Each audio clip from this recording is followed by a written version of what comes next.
Queridos amigos, les saludo con grande afecto. Bienvenidos a nuestro reencuentro 354. Tenemos ahora una reflexión, una oración, una experiencia de reencuentro con alguien que nos ama tanto. Me siento muy contento de estar aquí en el centro de este espacio tan particular, a un lado del Señor, como el evangelista, como el discípulo amado, junto a la Santísima Virgen, a quien amo entrañablemente, y frente a ustedes, a quienes quiero servir con toda mi alma hasta el último instante de mi vida. Esta es una opción personal de vivir amando, de, a pesar de las dificultades y también de las propias limitaciones, hacer de la vida una ofrenda que tenga sentido, dar la vida. La vida vale en cuanto que uno la posee, y uno la posee en cuanto que puede utilizarla, en cuanto que puede donarla, compartirla, comprometerla. Y mi vida está comprometida pues como en esta triple dirección, hacia nuestro Señor, la Madre Santísima, y ustedes, mis queridos amigos. En este reencuentro, Jesús, teólogo, pastor y maestro, pretendo acercarme y acercarles a ustedes a un conocimiento intenso de Jesucristo. Por más de 20 años he sido maestro de Cristología.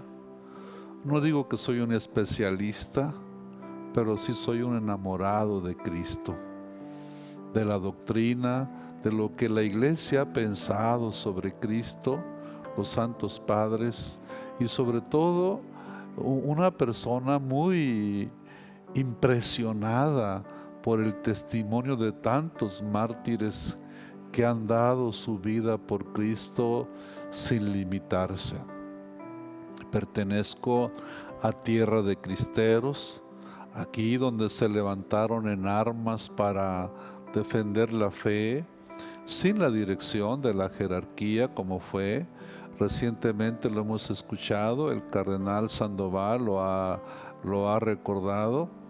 No estaba ningún obispo dirigiendo esta grande aventura de la defensa de la fe. Eran laicos que se habían levantado en armas contra un gobierno que fue usurpador de su fe, usurpador de los derechos de Dios. Pues aquí estamos, amigos, y además del testimonio de tantos mártires que regaron esta tierra. De hecho, en la parroquia en la que he estado últimamente, el párroco, de quien fui sucesor, San Rodrigo Aguilar Alemán, es mártir de Cristo, mártir también de ese tiempo. Los mártires de la cristiada no fueron cristeros, fueron mártires precisamente, no eran guerrilleros. Ahora en este día yo les invito a que oremos. Seguimos todavía, ya gracias a Dios, en donde los tiempos han sido muy beneficiosos porque ha venido mucho menos la pandemia. Ya se escucha cada día menos las noticias sobre la gravedad y el acrecentamiento de los casos. Y bueno, eso también nos lleva a que oremos con intensidad por las personas que han sido afectadas por el COVID, todavía por los que siguen sufriendo con las consecuencias, las secuelas, los enfermos del COVID, y también por la nación entera que quedó devastada, con una estructura gubernamental que no supo responder a un drama tan terrible como fue la pandemia, y que prácticamente pues se la llevó solamente con discursos y no con acciones que hicieran algo para proteger a la nación. Claro, la vacunación ha sido muy eficaz y en eso sí tenemos que hacer reconocimiento. de la vacunación. Por supuesto que las vacunas no han sido gratis, las han pagado con los impuestos que todos hemos pagado. El gobierno no está haciendo ningún favor a nadie, solo está cumpliendo con su obligación. Y bueno, pues hablando de obligaciones, yo les invito a que asumamos ahora una. Vamos rezando juntos. Hay tantas cosas. El mundo está como aquella canción de la película Coco, un poco loco. Y en todos los niveles. Dicen que de músico, poeta y loco todos tenemos un poco, pero a algunos se nos destrampa más la cuestión y eso tiene muchos riesgos. Y bueno, lo vemos incluso hasta en las más altas, en los más altos niveles de conducción de destino de las diferentes estructuras. Y cuando me refiero a eso, me refiero a todas las estructuras, incluidas a la que pertenecemos nosotros. Vamos orando juntos. Abba, Padre bendito, en el nombre de Jesús, tu Hijo, en esta tarde, en esta noche, yo te glorifico, te ensalzo y te agradezco inmensamente el amor que nos tienes. Tú nos has amado desde antes de que existiéramos nosotros y nos has acompañado cuando nos estábamos tejiendo en el vientre de nuestra madre. Tú hiciste nuestros tendones. Tú miraste, Señor, el momento de nuestra concepción y nos acompañaste hasta que fuimos alumbrados. Y cada día has estado en nuestro camino. Camino difícil para muchos, doloroso para otros, gozoso también, con momentos grandiosos para todos. Pero ahora permítenos, Padre, hablarte con el corazón y decirte como hijos muy queridos por ti esta súplica, pidiéndote por los enfermos de COVID, por los enfermos de cáncer, por los enfermos de diabetes, por todos los enfermos que han perdido la esperanza, por aquellos que están esperando una cirugía en la que les hagan un trasplante de riñones o de corazón o de córnea o de cualquier cosa que requiera una intervención que sea invasiva. Ayúdales, Padre. Padre nuestro que estás en el cielo, santificado sea tu nombre. Venga a nosotros tu reino. Hágase tu voluntad en la tierra como en el cielo. Danos hoy nuestro pan de cada día. Perdona nuestras ofensas, como también nosotros perdonamos a los que nos ofenden. No nos dejes caer en la tentación y líbranos del mal. Amén. Queridos amigos, estar en esta experiencia de reencuentro a mí me llena de verdadero agradecimiento, porque Dios mismo es quien ha hecho que esta experiencia naciera. Y nació la experiencia, vamos diciéndolo así, motivados por la necesidad que usted tenía y yo también tenía, usted de recibir una palabra de aliento y yo de realizar mi misión como persona que está comprometida con Dios. Para mí, el texto de Isaías, consuelen a mi pueblo, dice el Señor, es un requerimiento existencial. Creo que vivo para eso. Este domingo fuimos voy a pedirle a propósito a la secretaria que suba unas fotografías que sacamos del pueblecito de Paredones. Fuimos a compartir zapatos, unos pants que una señora nos regaló para repartir.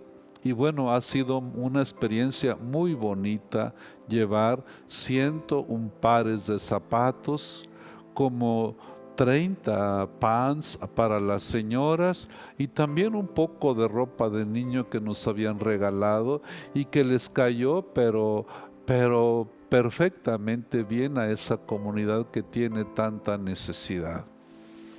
Me sentí afortunado de poder ser sus manos de ustedes para llevarles a esa gente buena ese regalito. Y ya, por supuesto, faltó mucha gente o faltaron algunas personas y ya tenemos aquí otra vez 35 pares de zapatos que nos faltaron para los señores y también para los muchachos mayores, y también tenemos otra veintena, 25 pants para llevar a las señoras para que tengan la manera pues de protegerse contra el frío ahora que ya se va acercando esta temporada.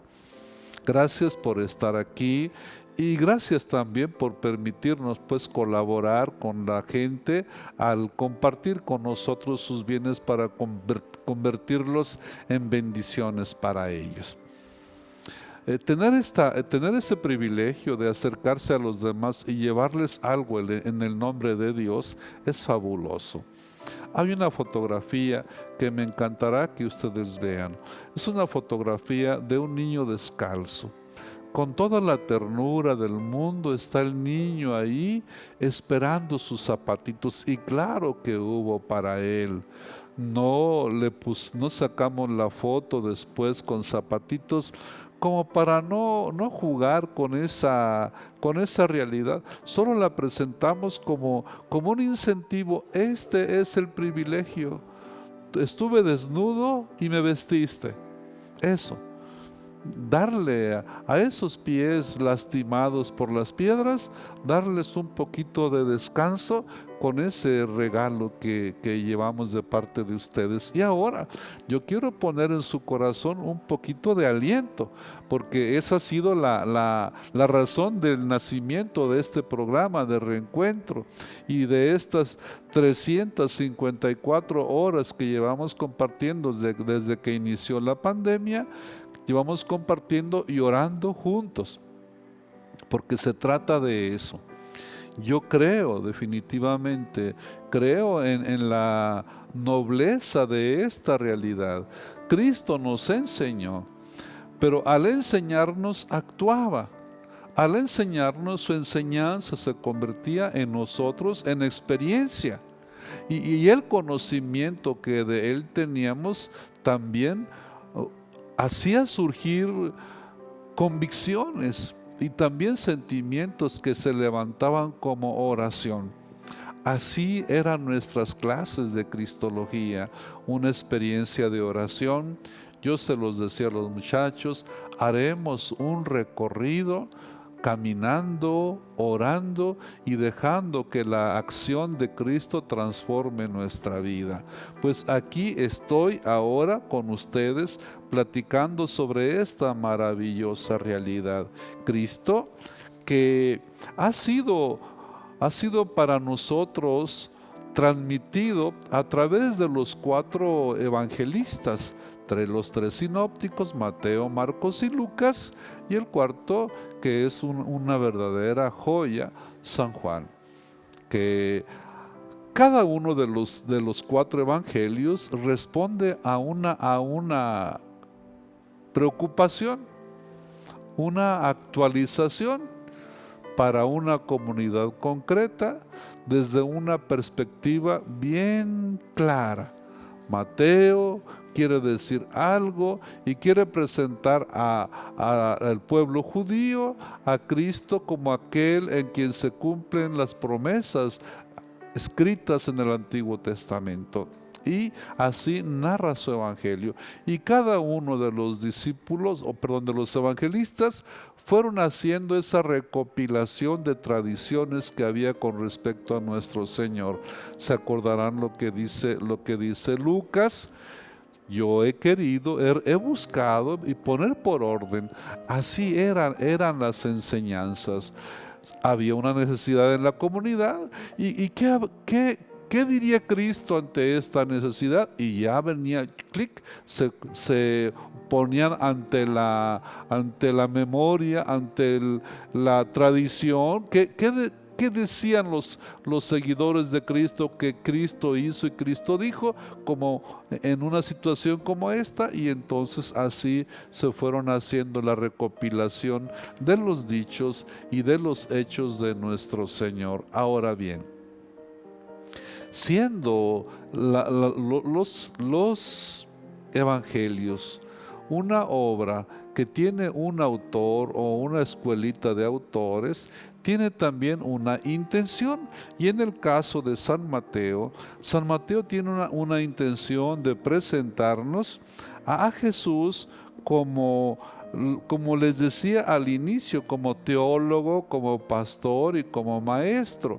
Yo pensaba, ¿y cómo decir que Cristo es teólogo? Bueno, es el que enseña los misterios, es el revelador del Padre, es el que habla de la doctrina.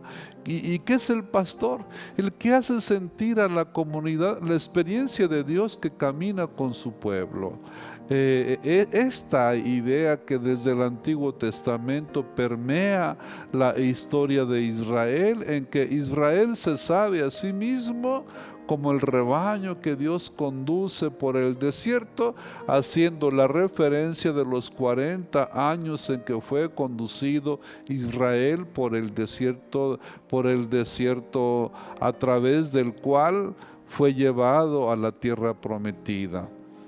Ahora, Cristo es, decía teólogo, Cristo es pastor y Cristo es maestro, porque Cristo como maestro enseña y enseña con una claridad que es impresionante, con una novedad y con una metodología que ya quisieran, una pedagogía que ya quisieran los mejores maestros de las universidades pedagógicas, de la Universidad Salesiana de Roma, enseñar como Cristo enseñó. Bueno, pues ahora les invito a que en uno de estos textos de Mateo descubramos precisamente esta afirmación, porque es muy fácil decir cosas. En estos días, bueno, ya tiempo que vengo oyendo a ciertos muchachos, señores que se llaman predicadores católicos, y la verdad que son tan enojones, tan perruchos, se pelean contra todo mundo, incluso tienen yo no digo que la valentía, pero sí la osadía de criticar grandemente, fuertemente, sin consideraciones al Santo Padre. Es cierto que a veces el Papa hace algunas cosas que no entendemos, no alcanzamos a entender el por qué. Pero estos niños se van con todo y descabezan por parejo y hablan de sacerdotes, hablan de obispos traidores y hablan de quién sabe cuánta cosa. No. En esa posición al menos no es mi propuesta. Yo les invito a que seamos propositivos.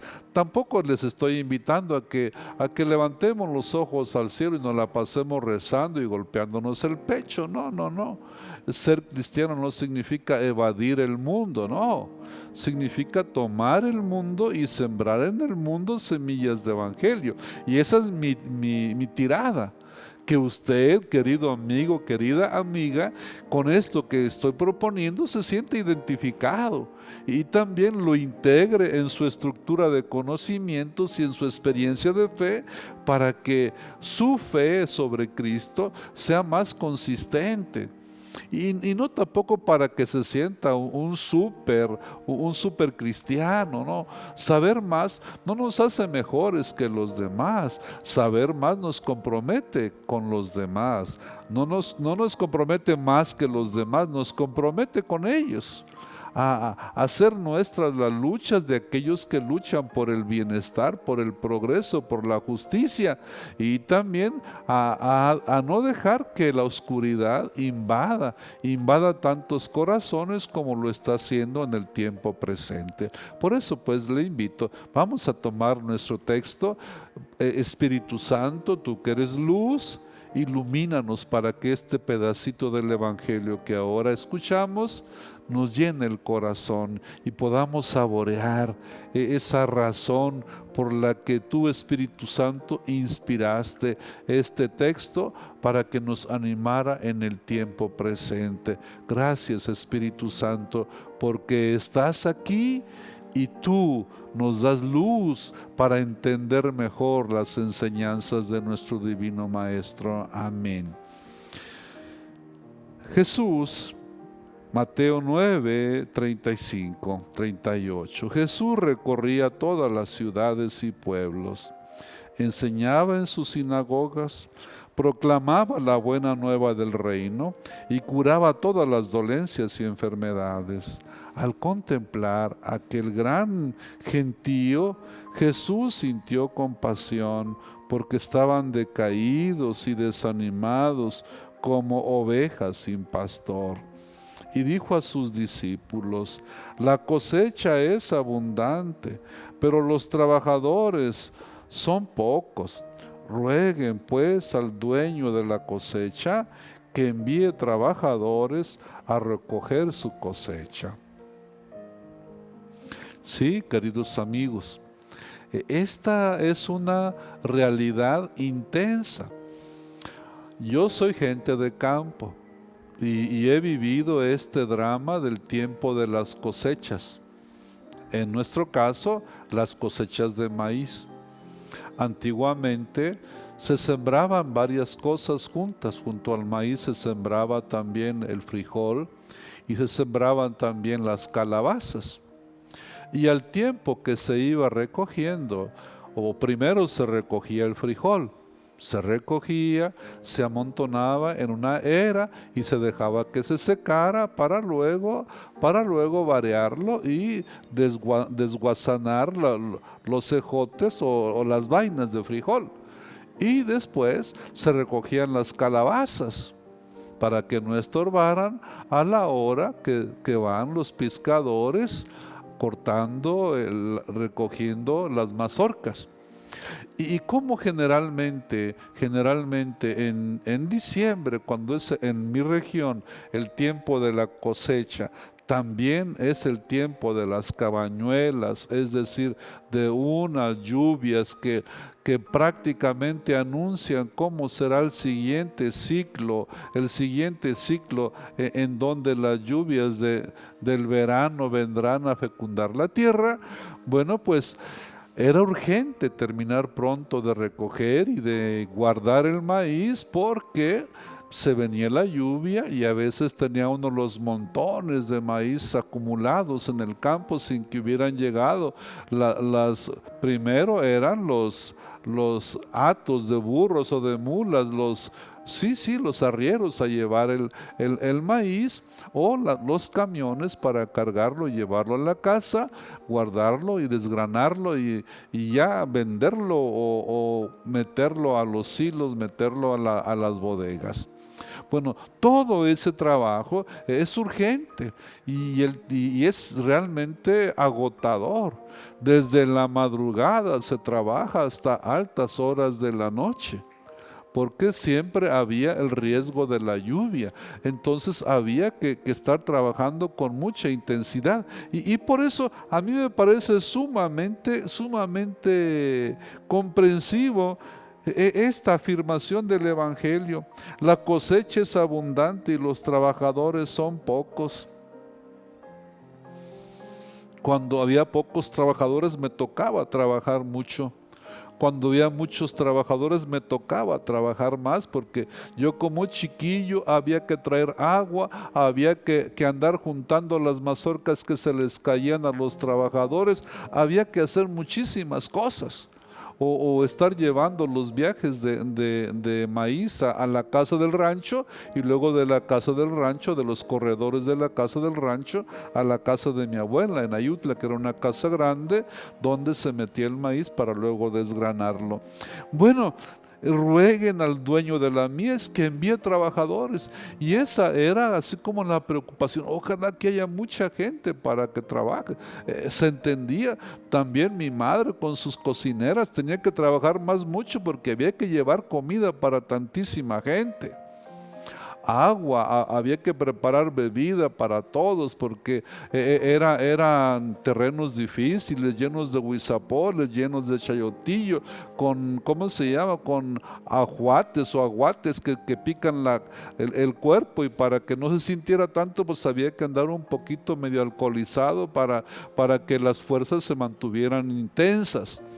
Bueno, esto con respecto a esta invitación La cosecha es mucha y los trabajadores son pocos, pero sobre todo, lo que me llama la atención, por lo que decimos nosotros, esta verdad, Cristo enseñaba en las sinagogas, proclamaba la buena nueva del reino y curaba todas las dolencias y enfermedades. Ante esa cosecha que sigue siendo igual, queridos amigos, Cristo tenemos que llevarlo a un mundo que tiene cada vez más necesidad de Él. Y llegando allá al rancho, yo les preguntaba, ¿y cuándo vienen los padres? Uy, padrecito, desde la pandemia vienen bien poquito. Y tienen razón los señores sacerdotes, quizá de no visitar a sus pueblos, a sus rancherías, pero no tienen razón porque dejan al rebaño olvidado y entonces no están siendo los buenos pastores, sino asalariados, sino irresponsables pastores que están descuidando a ese rebaño que Dios tanto ama. Queridos amigos, Jesucristo como teólogo, con esas tres categorías, teólogo, pastor y maestro, o maestro y pastor, bueno, primero Cristo habla del reino. Este es el teólogo que explica lo que eso significa, el reino de Dios como la irrupción de la presencia, y llega a decir de la presencia de Dios entre nosotros, y llega a decirlo, el reino de Dios ya está entre ustedes. Qué hermosas afirmaciones. Cuando Él habla de esto, Él quiere que la gente entienda, ya está aquí. El reino de Dios ya está presente y nos enseña a orar para que el reino se establezca entre nosotros. Venga a nosotros tu reino. Qué insistencia de Jesucristo. Cuando recen así. Y en este reino, ¿quién es el rey? El rey es Dios. El rey es Él mismo. Cuando le pregunta a Pilato, ¿y tú eres rey? Tú lo has dicho, soy rey. Para eso he venido. Cristo es el rey, es el teólogo. Precisamente viene a hacernos manifiesta la presencia de Dios. En su persona, el Padre amoroso se hace cercano a nosotros. En su persona, el Espíritu Santo que ha hecho posible su encarnación, está ahí inspirándolo, conduciéndolo y haciéndolo crear esa institución hermosísima que es la iglesia a la cual nosotros pertenecemos. Queridos amigos, el reino se va a instaurar en este mundo, se instaura en el mundo. El reino no es de este mundo, pero se instaura en el mundo. Y Cristo mismo dice de nosotros que le pertenecemos a Él. Y por supuesto que Él es propiedad del Padre. Nadie tiene derecho sobre Él. Cuando la gente lo buscaba para hacerlo rey, Jesucristo se escabullía. Cuando la gente quiso matarlo allá en Nazaret porque dijo lo que afirmó sobre sí mismo y sobre la infidelidad de Israel, y la gente quiso despeñarlo, se escabulló y pasó por en medio de ellos con mucho señorío. Cristo es el Rey. En Él se manifiesta la bondad del Padre. Dios ha venido en Él para salvar, para consolar a la humanidad herida, a la humanidad rota. Por esto creo, yo no sé, queridos amigos, pero no podemos ser insensibles ante situaciones de necesidad que enfrente nuestra gente. Me duele mucho, me impresiona mucho cuando uno va por la carretera y están los hermanos. No sé si es racismo o no, pero cuando está alguien pidiendo algo y yo le pregunto, porque se ponen siempre del lado del chofer, yo le pregunto al muchacho que va, oye, ¿es una persona de raza negra? ¿Es un haitiano? ¿Es una persona de raza negra o centroamericano? Y no porque yo me sienta gringo, ni mucho menos, no. Pero se le nota a la gente en su rostro el sufrimiento. Y bueno, pues yo creo que aquí nosotros, ante esa situación de sufrimiento, de dolor o de angustia, hace unos días estaba aquí una pareja con su niñito abrazado. Pobrecito, hasta el niñito asoleado y todo el día pidiendo un poco de dinerito, seguramente para continuar su camino hacia la frontera de los Estados Unidos. Y bueno, y nuestra gente, me da mucho gusto, nuestra gente generosa, compartiendo con ellos. ¿Y qué? ¿Yo me iba a quedar atrás? Por supuesto que no. Si ustedes son tan buenos conmigo, ¿cómo yo voy a ser insensible en frente de ellos? Por esto, entonces, Cristo sale a buscar a la gente para que lo conozcan, para que sepan quién es el Mesías, para que tengan experiencia de el ungido. Ahora, Cristo no es un teólogo como los del Antiguo Testamento, como los escribas y los fariseos. Ellos le habían enseñado al pueblo solamente y generalmente cosas para un poquito para mostrar su conocimiento de la Escritura. Les enseñaban sobre cosas que tenían que cumplir, sobre la ley prácticamente. No se profundizaba más en el conocimiento de Dios, sino en el convencimiento racional de las enseñanzas, de los mandamientos, que se habían hecho ya una multitud de normas y preceptos para cumplir. Y Cristo no enseña a cumplir, a que se laven las manos, a que se laven las manos hasta los codos, a que laven las ollas, los vasos y todas esas cosas que hacían por tradición los fariseos. No, Él no distrae a la gente con discursos, como ahora lo vemos, que los políticos todos los días nos tienen como tontos. Y ahora vamos a hablar de una cosa, y ya estamos pensando, para no pensar en la realidad de lo que nos está pasando, que se nos muere la gente, que no hay medicamentos, que hay violencia, que hay pobreza, vamos hablando de cosas, de otra cosa y de otra cosa y de otra cosa. Eso, ¿cómo se llaman esos? Nos están usando como, ¿cómo dice eso? Con sombrerazos y nos echan así como enzarapados, petate ardiendo, así para que nos asustemos un poquito, nos inquietemos y nos olvidemos de lo que está pasando. No, Cristo no viene a hacer eso. Nosotros tenemos que asumir actitudes para aquellos que no conocen a Dios, que seamos verdaderos teólogos. Teólogos es el que conoce a Dios. Y Cristo lo conoce. Nadie conoce al Padre sino el Hijo, y aquel a quien el Hijo se lo quiera revelar. Por eso Cristo es teólogo. En ese sentido, su enseñanza tiene un destinatario, y a mí me encanta que sea así.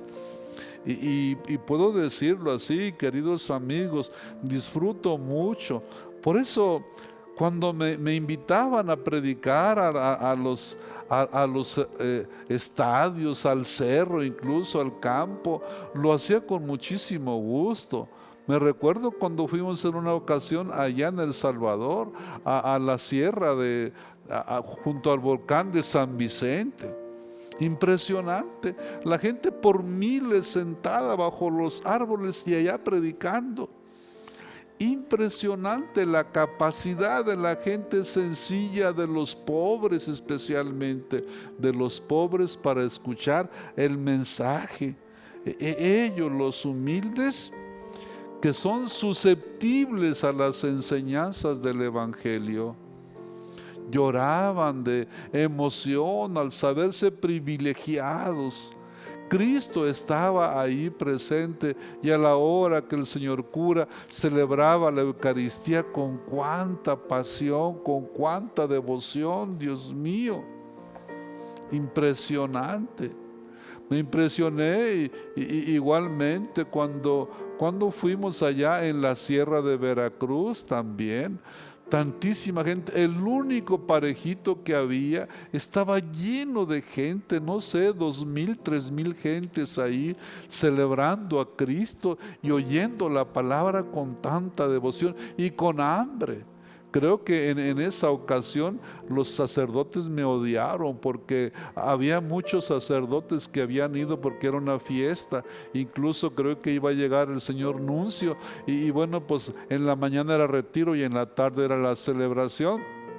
Y les pedí a los sacerdotes que se pusieran a confesar.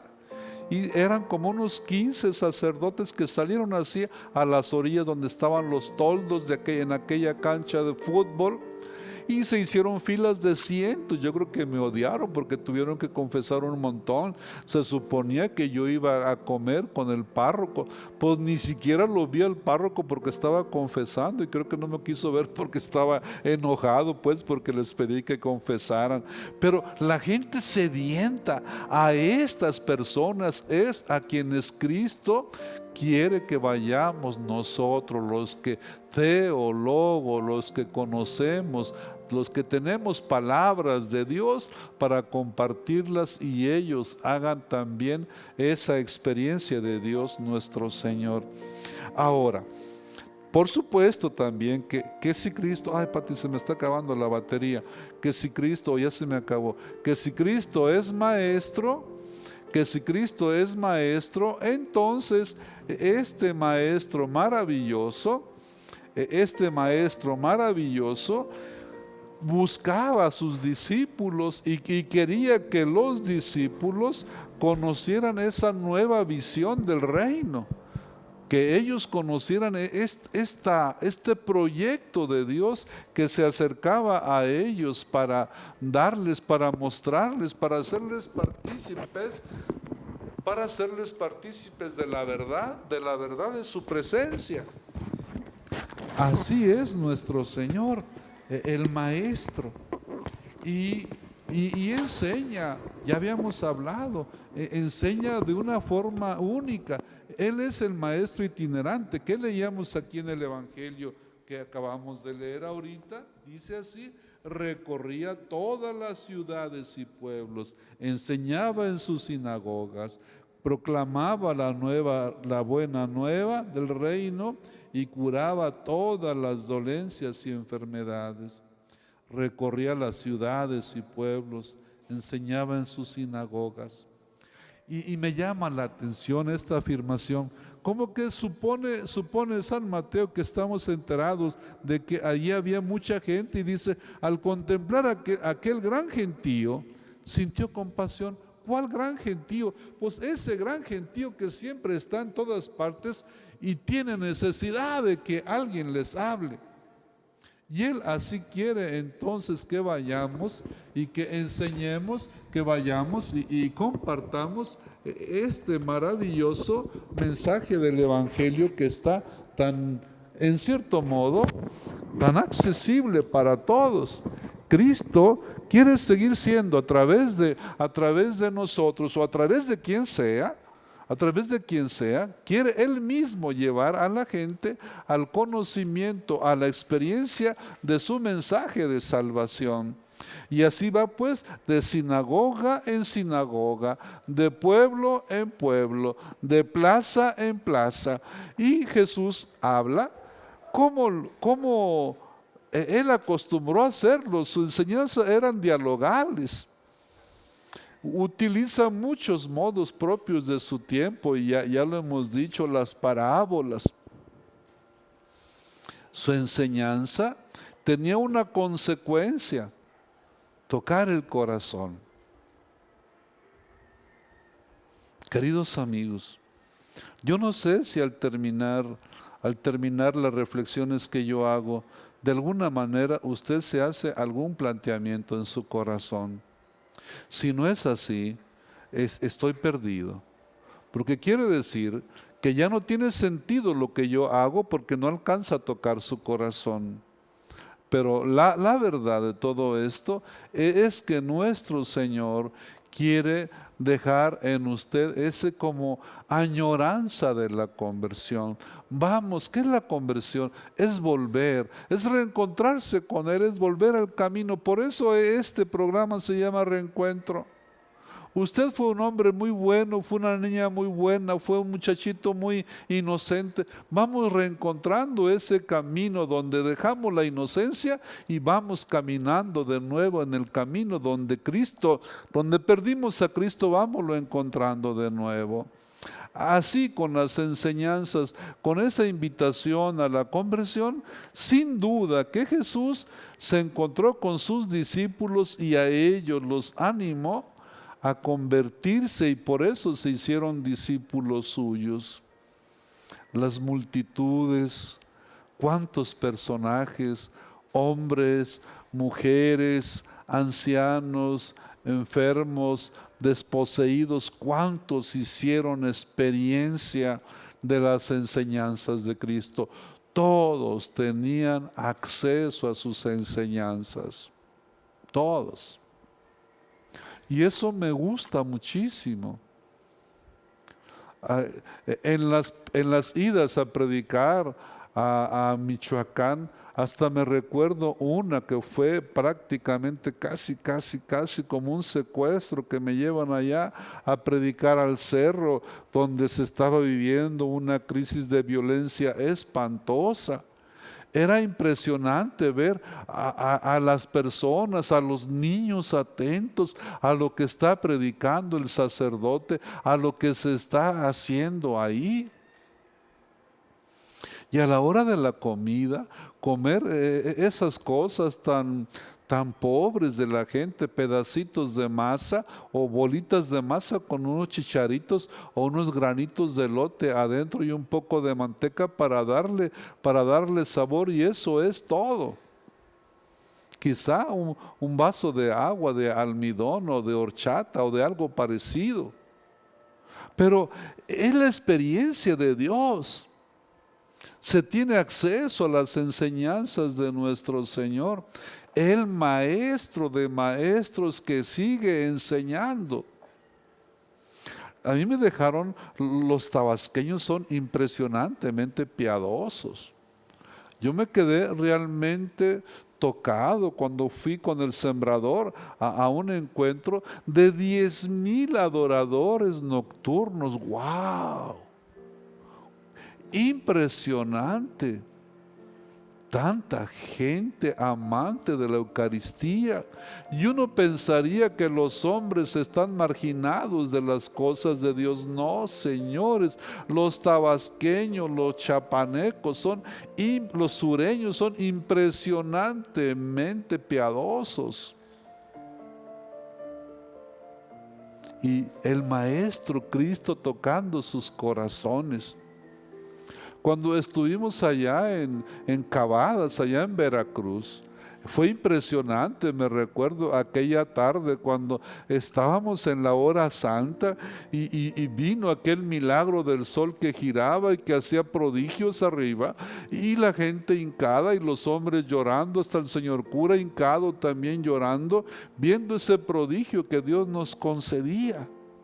Ser testigos de la acción poderosa, el Maestro manifestándose a su pueblo. Un día antes recordará la maestra Milagros cómo se dio aquella cosa tan horrible de la capilla del Santísimo. Llegó un ventarrón que les despedazó la capilla y despedazó también la custodia en la que iban a poner al día siguiente el Santísimo Sacramento. Pero igual estuvo nuestro Señor con todo su poder.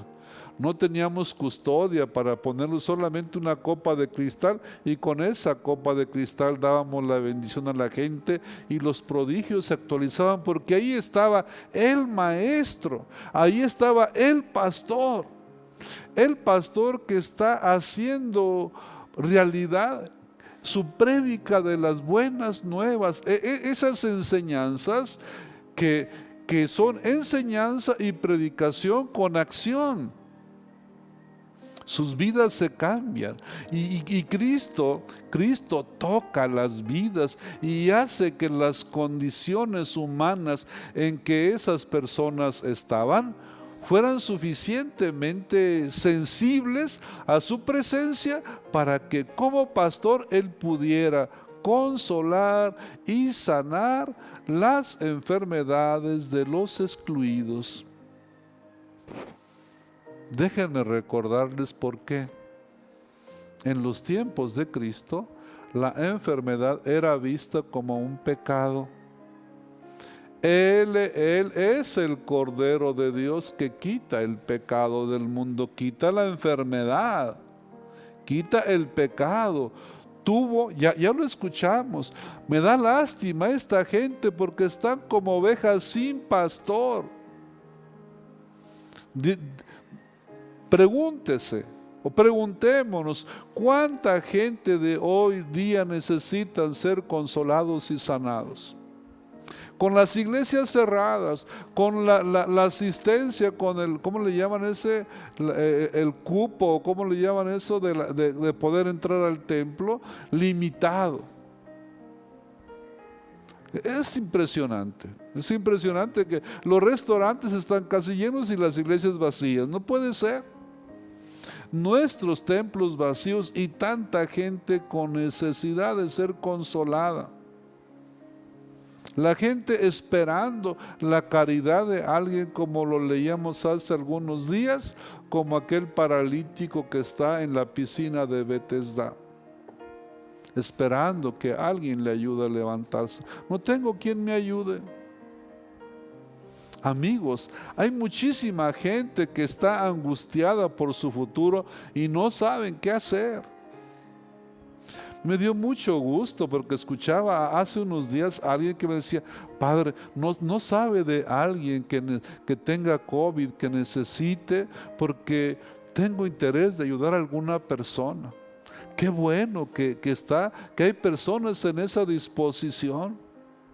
Y ahí es donde a nosotros nos toca asumir esas actitudes pastorales como discípulos que somos de este maestro, de este teólogo y de este pastor. Amigos, nosotros no tenemos que ser repetidores de frías doctrinas, no tenemos que ser como los escribas y los fariseos. En nuestro tiempo también hay mucha necesidad. Hay líderes, es cierto, bien preparados. Bueno, más bien, hay gente que tiene mucho conocimiento, pero pastores verdaderos y convertidos de corazón que sean capaces de dar su vida por las ovejas, no parece que sean tantos.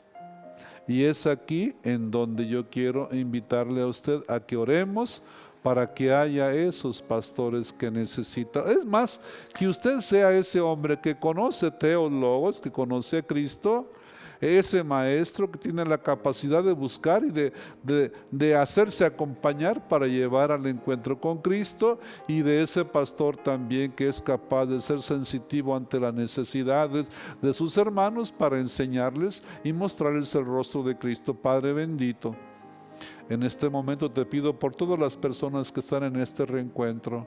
Necesitamos una intensa experiencia de conversión del corazón. Necesitamos reencontrarnos con tu Hijo Jesucristo, que es tu rostro.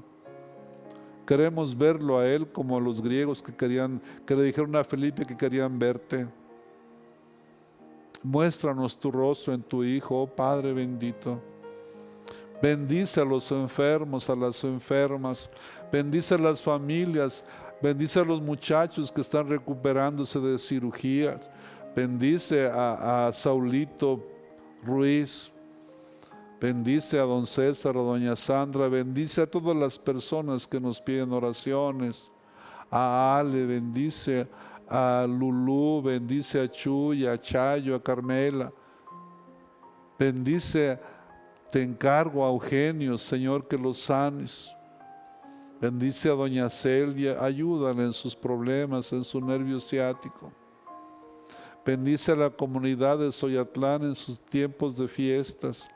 Hazte manifiesto en su tierra. Bendice nuestros corazones y nuestras familias.